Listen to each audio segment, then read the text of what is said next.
এই হলো পাহাড়, ঠিক আছে।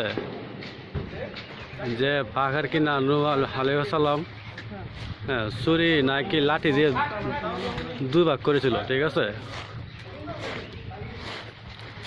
সামনে অনেক কারো জায়গা আছে, কিন্তু জানি না কতটুকু যাওয়া যায়। নিশি পাহাড় কত উঁচু।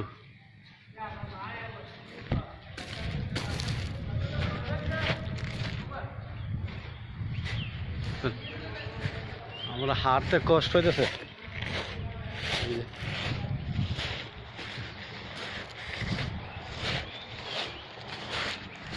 নিশি পাহাড় সামনে আরো অনেক জায়গা আছে, কিন্তু ওইখানে এর বিশাল যাওয়া সম্ভব না,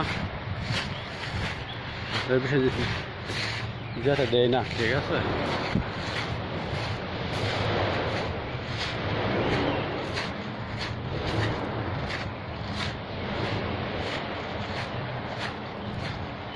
নিশি পাহাড় দেখেন।